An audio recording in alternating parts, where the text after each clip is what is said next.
किसी रहस्यमय जगह पर कुछ बच्चों को खेलते हुए देखते हैं, जहाँ कुछ अजीब तरह से दिखने वाले लोग जिनके गर्दन पर किसी तरह का निशान होता है, साथ ही उनकी हरकतें भी अजीब होती है। वो सभी उन बच्चों पर निगरानी रखे होते हैं। दरअसल ये अजीब दिखने वाले इंसान नहीं बल्कि क्रीचर्स हैं, जिन्होंने अपनी आँख को छुपाने के लिए इंसानों की स्किन लगा ली है।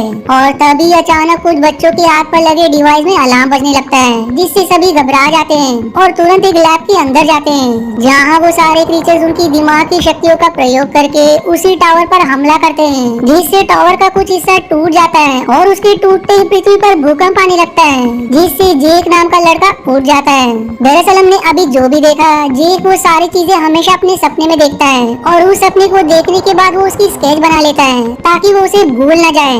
उसने अपने सपने के बारे में अपनी माँ को भी बताया और उन्होंने उस पर विश्वास न करते हुए साइकियाट्रिस्ट से उसका सेशन शुरू करवा दिया।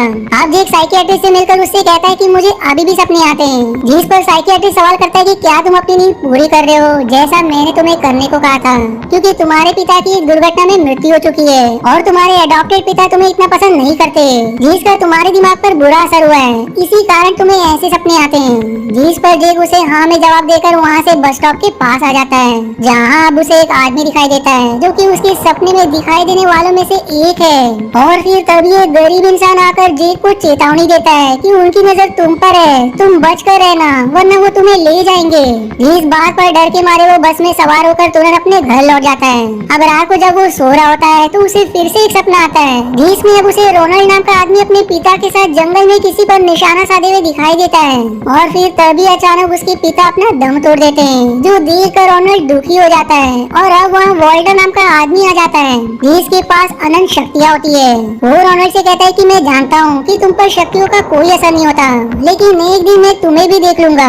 जो इतना कहकर वहाँ से जाने लगता है, जिस पर फिर रोनाल्ड उसे शूट कर देता है, लेकिन वो गोली को अपने हाथ से ही पकड़ लेता है। जिसके बाद जेक को सपने में एक घर दिखाई देता है, जिसके देखते ही उसकी आँख खुल जाती है। इसलिए वो जागने के बाद तुरंत उस घर का स्केच बनाकर इंटरनेट पर डाल देता है, ताकि किसी को उस जगह के बारे में पता हो या वो जगह कहाँ है तो वो उसे इसका एड्रेस भेज सके। अब इसके बाद घर में जेक को लेने सोशल सर्विस से दो लोग आते हैं, लेकिन जेक उनकी हरकत और गर्दन पर निशान देखकर समझ जाता है कि ये वही लोग हैं जो टावर तोड़ना चाहते हैं। इसलिए वो उन्हें मना करके अपने कमरे में आ जाता है और उसकी माँ उसे समझाती है और सोशल सर्विस वालों के साथ जाने को कहती है। और तभी जेक को उसकी पोस्ट पर किसी का रिप्लाई दिखाई देता है, जिसमें उस घर का एड्रेस होता है। इसलिए वो बहाना करके बाथरूम में आकर वहाँ की खिड़की से बाहर निकल जाता है, ताकि वो उन दोनों से बचकर उस एड्रेस पर पहुँच सके। लेकिन फिर भी इसकी भनक सोशल सर्विस वालों को लग जाती है, इसलिए वो दोनों अब उसके पीछे पड़ जाते हैं। लेकिन जैसे तैसे जेक उनसे बचकर उस घर तक पहुँच जाता है, जो कि काफी वीरान होता है। वहीं उसे एक डिवाइस भी दिखाई देता है, जिसमें जहाँ उसे जाना है वहाँ का कोड लिखना होगा। और जैसे वो अपने सपने वाली जगह का कोड डालता है तो वहाँ एक पोर्टल खुल जाता है, जिसे देखकर वो एकदम दंग रह जाता है। और पोर्टल के अंदर जाने से उसे डर लग रहा था। और तभी अचानक घर की सारी लकड़ियाँ टूटकर उसे अपने अंदर जकड़ लेती है। और फिर बड़ी मशक्कत के बाद जेक उन लकड़ियों से आजाद होता है, जिनसे पीछा छुड़ाने के बाद वो तुरंत उस पोर्टल के अंदर चला जाता है, ताकि लकड़ियाँ फिर से उसे जकड़ ना ले।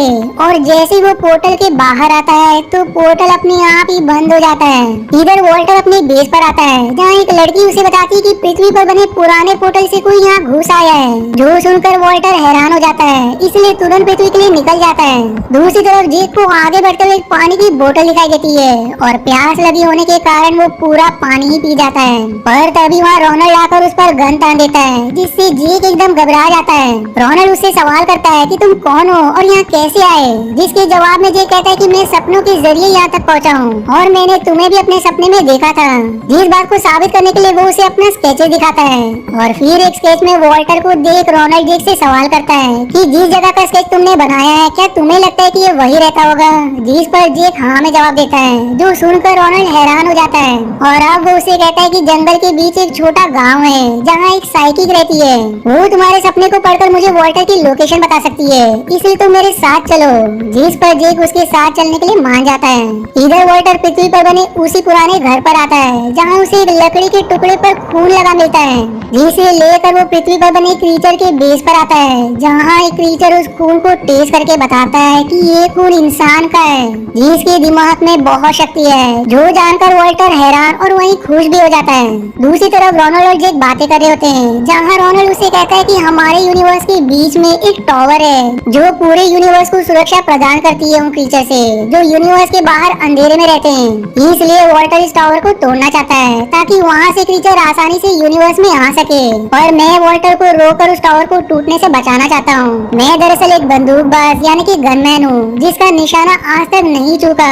और मुझ जैसे और भी आ चुके हैं जो वॉल्टर को रोकना चाहते थे, लेकिन सभी को उसने मार गिराया और अब बस मैं ही बचा हूँ। इसलिए वो मुझे भी खत्म करना चाहता है ताकि वो आसानी से टावर को तोड़ सके, पर मैं ऐसा होने नहीं दूंगा। अब रात को जब वो दोनों सो रहे होते हैं कि तभी जेक को उसके असली पिता की आवाज सुनाई देती है, जिसे सुनकर वो उस आवाज का पीछा करने लगता है।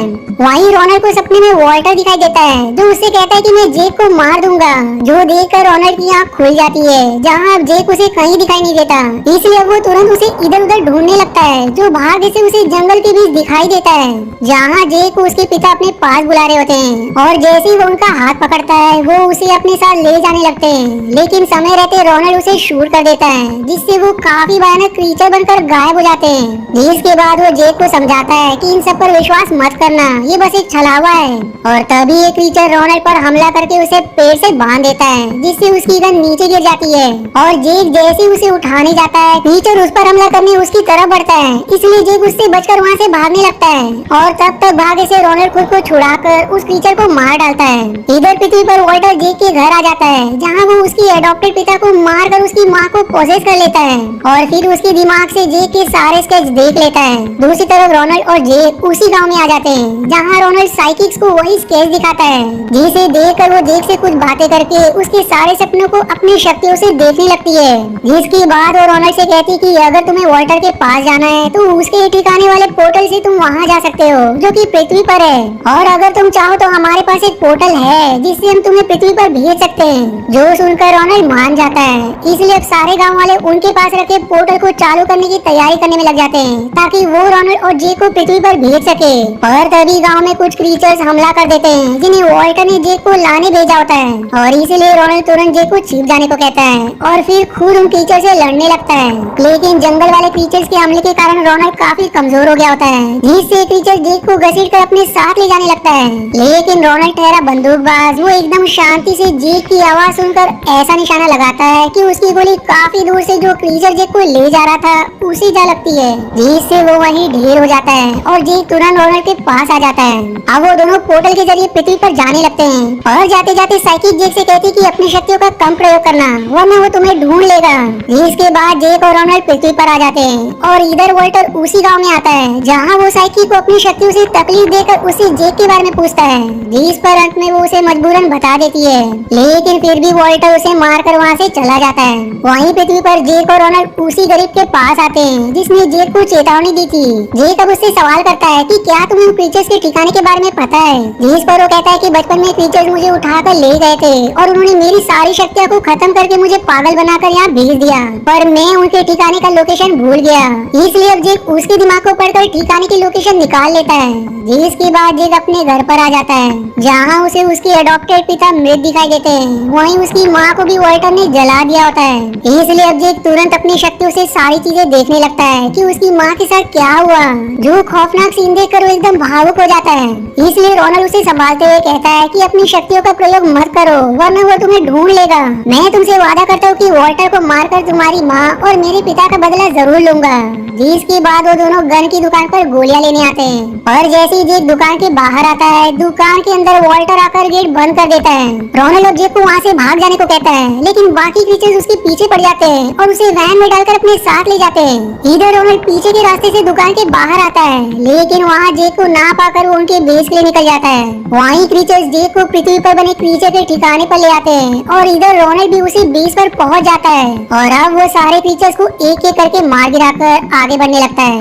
लेकिन तब तक वॉल्टर जेक को लेकर अपने बेस पर आ जाता है और फिर उसे कुर्सी पर बिठाकर उसकी शक्तियाँ से टावर को तोड़ने लगता है। इधर रोनाल्ड उन क्रीचर को काफी जबरदस्त एक्शन के साथ मार रहा होता है और वहीं वॉल्टर के बेस पर उसकी साइंटिस्ट को कुछ गड़बड़ी का आभास होता है। इसलिए वो सभी वॉल्टर से कहते कि सारी मशीन पीछे की तरफ चल रही है, लगता है कि कोई पोर्टल खोलने की कोशिश कर रहा है। तब वॉल्टर कहता है कि मैं जानता हूँ कि ये काम जेक कर रहा है और वो उसे धमकाते हुए कहते कि तुम्हारे भाग्य में लिखा है इस टावर को तोड़ना और वो तो तुम्हें करना ही होगा। रही बात रोनाल्ड की, तो मैं अभी उसे सबक सिखा कर आता हूँ और तभी पोर्टल खुलने भी लगता है। इसलिए वॉल्टर पृथ्वी पर रोनाल्ड से लड़ने जाता है जहाँ रोनाल्ड उसकी तरफ गोलियां बरसाने लगता है, लेकिन वॉल्टर कुछ पत्थरों को नियंत्रण करके गोलियां से बचते जाता है और फिर उन पत्थरों को रोनल की तरफ फेंक देता है, पर रोनल उससे कैसे तो बच जाता है, जिसके बाद वो तुरंत छत पर गोलियां चला देता है, जिससे कांच वॉल्टर के ऊपर गिरने लगते हैं, लेकिन वो उसे भी नियंत्रण करके रोनल की तरफ फेंक देता है, जिससे आखिर में एक कांच का टुकड़ा उसके हाथ में घुस जाता है। रोनल अब उस टुकड़े को निकाल कर फिर से वॉल्टर पर गोलियां चलाता है, लेकिन इस बार भी वॉल्टर गोलियों को हाथ से पकड़कर रोनल की तरफ फेंक देता है, जिससे एक गोली उसे लग जाती है और फिर वॉल्टर उसके ऊपर पिलर गिराकर उसे धाराशायी कर देता है। और जब वो उसे जलाने उसकी तरफ बढ़ रहा होता है, तब जेक अपनी शक्तियों के जरिए रोनल को हिम्मत देता है, जिस हिम्मत की मदद से रोनल पहले एक गोली चलाता है और जैसे ही वॉल्टर उसे रोकने वाला होता है, रोनल दूसरी गोली चला देता है, जो उस गोली से टकराकर सीधे गोली वॉल्टर के दिल में लग जाती है, जिससे वो कमजोर हो जाता है। और अब उसका फायदा उठाकर रोनल उस पर गोलियों की बारिश करके उसे अंत में मार गिराता है, जिसके बाद वो मशीन पर गोली चलाकर जेक को छुड़ा देता है और उस मशीन को भी बर्बाद कर देता है, जिससे टावर बच जाता है और फिर सारी चीजें शांत हो जाती है। अब मूवी के आखिरी सीन में रोनल जेक से कहता है कि मैं वापस अपनी दुनिया में जा रहा हूँ, क्या तुम मेरे साथ आना पसंद करोगे? जिस पर वो खुशी से हाँ में जवाब देता है और फिर वो दोनों पोर्टल के जरिए रोनल की दुनिया में चले जाते हैं। और इसी मिक्स फीलिंग के साथ ये मूवी यहीं समाप्त हो